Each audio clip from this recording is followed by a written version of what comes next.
Hello दोस्तों, इस video में हम बात करेंगे बीएड सेकेंड ईयर के फर्स्ट पेपर की। और ये फर्स्ट पेपर की लास्ट यूनिट है, यूनिट 31 है, परीक्षा सुधार एग्जामिनेशन रिफॉर्म। और इस यूनिट से जितने भी इम्पोर्टेंट क्वेश्चंस बन रहे हैं वो हम देखेंगे। ये ऑब्जेक्टिव क्वेश्चंस हैं। और अगर आपने अभी तक पिछले वीडियोस नहीं देखे तो पिछले वीडियोस देख लीजिए ताकि समझ में आए।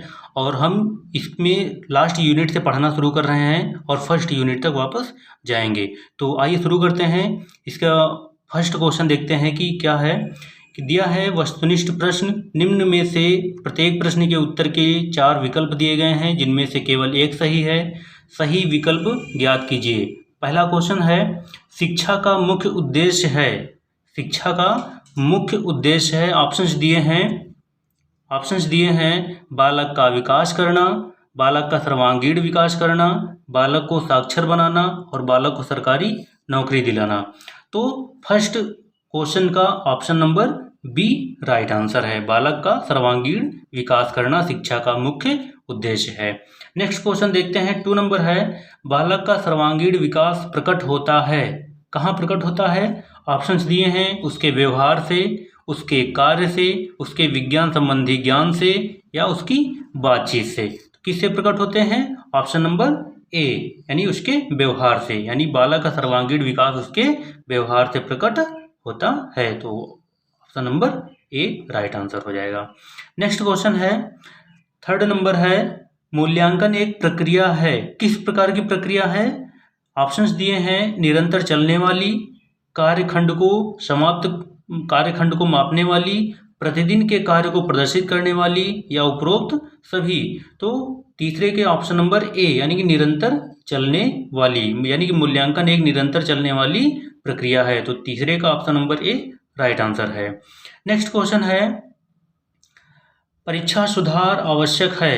परीक्षा सुधार आवश्यक है। ऑप्शंस दिए हैं समाज की बदलती परिस्थितियों के कारण या आवश्यकताओं के कारण, विचारधाराओं में बदलाव के कारण। ऑप्शन सी दिया है ए और बी दोनों के कारण। और ऑप्शन डी दिया है समाज की बदलती आवश्यकताओं, विचारों या तथा शिक्षा में सामंजस्य स्थापित करने के लिए। तो चौथे का ऑप्शन नंबर हो जाएगा डी राइट आंसर है। यानी परीक्षा सुधार आवश्यक है किस लिए? समाज की बदलती आवश्यकताओं, विचारधाराओं तथा शिक्षा में सामंजस्य स्थापित करने के लिए परीक्षा में सुधार आवश्यक है। तो ऑप्शन नंबर डी इसका राइट आंसर हो जाएगा। नेक्स्ट क्वेश्चन है, 5 नंबर है, परीक्षा सुधार की आवश्यकता को जन्म देने वाले मुख्य कारण हैं। कौन से हैं? ऑप्शंस दिए हैं समाज की बदलती आवश्यकताएं, प्रतिभा विकास के लिए, छात्रों के वास्तविक ज्ञान के मूल्यांकन के लिए या उपरोक्त सभी। तो ऑप्शन नंबर डी यानी कि उपरोक्त सभी ये राइट आंसर है। अगला क्वेश्चन देखते हैं।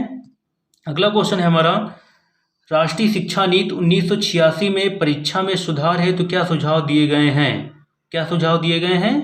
ऑप्शंस दिए हैं अवसर तथा आत्मपरकता के अतिशय तत्व को समाप्त करना, कंठस्थीकरण को निरुत्साहित करना, सतत एवं व्यापक मूल्यांकन पर जोर और उपरोक्त सभी। तो कौन से राष्ट्रीय शिक्षा नीति 1986 में क्या सुधार हैं? उपरोक्त सभी यानी कि डी, यानी ये तीनों जो सुधार हैं ये राष्ट्रीय शिक्षा नीति 1986 में ये सुझाव दिए गए थे। तो ये ऑप्शन नंबर डी क्या हो जाएगा? इसका राइट आंसर हो जाएगा। अगला क्वेश्चन है, 7 नंबर क्वेश्चन है, राष्ट्रीय शिक्षा नीति 1986 में परीक्षा सुधार हेतु किन बातों पर जोर दिया गया है? किन बातों पर जोर दिया गया है? ऑप्शन दिए हैं परीक्षा संचालन में सुधार, शिक्षकों, छात्रों तथा अभिभावकों के द्वारा मूल्यांकन प्रक्रिया का कारगर उपयोग, सी है शैक्षिक सामग्री तथा प्रक्रिया विधि में सहगामी परिवर्तनों को लागू करना, और डी है उपरोक्त सभी। तो ऑप्शन नंबर 7 का क्या हो जाएगा? डी। क्वेश्चन नंबर 7 का option number D right answer हो जाएगा। यानी राष्ट्रीय शिक्षा नीति 1986 में ये तीनों जो क्या है, इन 3 बातों पर विशेष जोर दिया गया है। Option number D right answer हो जाएगा। नेक्स्ट क्वेश्चन है, 8 नंबर है, राष्ट्रीय शिक्षा नीति के कार्यान्वयन में किस वर्ष कार्यान्वयन कार्यक्रम तैयार किया गया था? तो राष्ट्रीय शिक्षा नीति में कार्यान्वयन के लिए किस वर्ष कार्यक्रम तैयार किया गया था? ऑप्शन दिए हैं 1992 में, 1990 में, 1994 में और 1995 में। किस वर्ष? 1992 में, यानी कि क्वेश्चन नंबर 8 का जो है option number A right answer है। ओके, आगे बढ़ते हैं। 9 नंबर क्वेश्चन है, परीक्षा सुधार के लिए राष्ट्रीय फ्रेमवर्क तैयार करने वाली अंतर संस्थानिक समिति में किन संस्थाओं के प्रतिनिधियों को शामिल किया गया था? किन प्रतिनिधियों को शामिल किया गया था? ऑप्शन ए दिया है विश्वविद्यालय अनुदान आयोग और राष्ट्रीय शैक्षिक अनुसंधान एवं प्रशिक्षण परिषद, अखिल भारतीय तकनीकी शिक्षा परिषद या उपरोक्त सभी। तो 9 नंबर का क्या हो जाएगा ऑप्शन डी, यानी उपरोक्त सभी, इन तीनों को शामिल किया गया था। अगला क्वेश्चन है 10 नंबर है, राष्ट्रीय परीक्षा सुधार फ्रेमवर्क में शामिल किए जाने वाले मुख्य बिंदु हैं, कौन कौन से हैं? ऑप्शन दिए हैं प्रारंभिक स्तर, माध्यमिक स्तर, उच्च शिक्षा स्तर या उपरोक्त सभी। तो 10 नंबर का ऑप्शन डी, यानी कि उपरोक्त सभी, यानी कि ऑप्शन क्या हो जाएगा? उपरोक्त सभी, प्रारंभिक स्तर, माध्यमिक स्तर और उच्च शिक्षा स्तर, ये तीनों बिंदु राष्ट्रीय परीक्षा सुधार फ्रेमवर्क में शामिल किए जाने वाले मुख्य बिंदु हैं।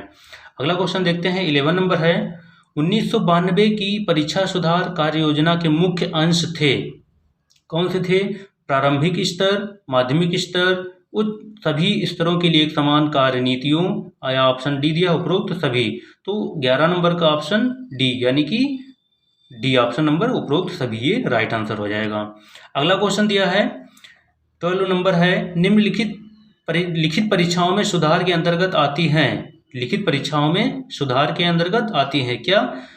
प्रश्नों तथा उनकी रचना में सुधार, प्रश्न पत्रों में सुधार, अंकन विधि में सुधार या उपरोक्त सभी। तो लिखित परीक्षाओं में सुधार के अंतर्गत ये तीनों आती हैं, कौन से? प्रश्नों तथा उनकी रचना में सुधार, प्रश्न पत्रों में सुधार, अंकन विधि में सुधार, यानी कि ऑप्शन नंबर डी क्या हो जाएगा? इसका राइट आंसर हो जाएगा, उपरोक्त सभी। अगला क्वेश्चन देखते हैं 13 नंबर है, 13 नंबर क्वेश्चन है, मौखिक परीक्षाओं में सुधार हेतु किन बातों पर ध्यान देना आवश्यक है? मौखिक परीक्षाओं में सुधार हेतु किन बातों पर ध्यान देना आवश्यक है? ऑप्शन दिए हैं मौखिक अभिव्यक्ति द्वारा मापी जा सकने वाली योग्यताओं तथा विषय वस्तु की पहचान, उक्त योग्यताओं के मापन हेतु मौखिक परीक्षा का एक व्यापक कार्यक्रम तैयार करना, और मौखिक परीक्षा में वस्तुनिष्ठता सुनिश्चित करना, या डी उपरोक्त सभी। तो 13 नंबर का ऑप्शन नंबर डी क्या हो जाएगा? राइट आंसर हो जाएगा। दोस्तों ये बहुत इंपॉर्टेंट क्वेश्चंस हैं, ये इजी नोट्स के इंपॉर्टेंस हैं, क्वेश्चंस हैं ये इजी नोट्स के, तो इसलिए ये बहुत आपके लिए हेल्पफुल रहेंगे आपके एग्जाम्स के लिए। इसलिए इस वीडियो को पूरा देखें और इसे लाइक, शेयर और सब्सक्राइब चैनल को ज़रूर करें, और ये वीडियो कैसा लगा कमेंट करके हमें अवश्य बताएं, और आगे आने वाले वीडियो को अवश्य देखें। अगला क्वेश्चन है 14 नंबर है, सतत आंतरिक मूल्यांकन किन सिद्धांतों पर आधारित है? सतत आंतरिक मूल्यांकन किन सिद्धांतों पर आधारित है? शिक्षण प्रदान करने वाला व्यक्ति ही मूल्यांकन करे, या बी दिया है मूल्यांकन कार्य सत्र के अंत में न होकर संपूर्ण सत्र के दौरान विभिन्न अंतरालों पर लगातार होता रहे, या ए और बी दोनों, या उपरोक्त में से कोई नहीं। तो ऑप्शन नंबर सी क्या हो जाएगा? राइट आंसर, यानी कि ए और बी दोनों क्या है? सही है। सतत आंतरिक मूल्यांकन इन दोनों सिद्धांतों पर आधारित है। अगला क्वेश्चन देखते हैं, क्वेश्चन नंबर 15 है, सतत मूल्यांकन के विभिन्न अंग हैं, सतत मूल्यांकन के विभिन्न अंग हैं, कौन कौन से हैं? ऑप्शन देखते हैं, क्लास तथा क्विज टेस्ट, क्लास तथा क्विज टेस्ट, ऑप्शन बी दिया है होम असाइनमेंट, ऑप्शन सी दिया है उपस्थिति तथा साक्षात्कार, और ऑप्शन डी दिया है उपरोक्त सभी। तो ऑप्शन नंबर इसका क्या हो जाएगा? उपरोक्त सभी, यानी कि तीनों। सतत मूल्यांकन के विभिन्न अंग है, क्लास तथा क्विज टेस्ट भी है, होम असाइनमेंट भी है, उपस्थिति तथा साक्षात्कार भी है। तो ऑप्शन नंबर डी क्या हो जाएगा? राइट आंसर हो जाएगा। अगला क्वेश्चन है 16 नंबर है और लास्ट क्वेश्चन है इस यूनिट का, सेमेस्टर प्रणाली का प्रयोग किन देशों में सफलतापूर्वक किया गया है? सेमेस्टर प्रणाली का प्रयोग किन देशों में सफलतापूर्वक किया गया है? ऑप्शन दिए हैं इंग्लैंड, अमेरिका, जर्मनी और उपरोक्त सभी। तो ऑप्शन नंबर इसका डी उपरोक्त सभी, इन तीनों देशों में, इंग्लैंड, अमेरिका, जर्मनी, इन तीनों में सेमेस्टर प्रणाली का प्रयोग सफलतापूर्वक किया गया है।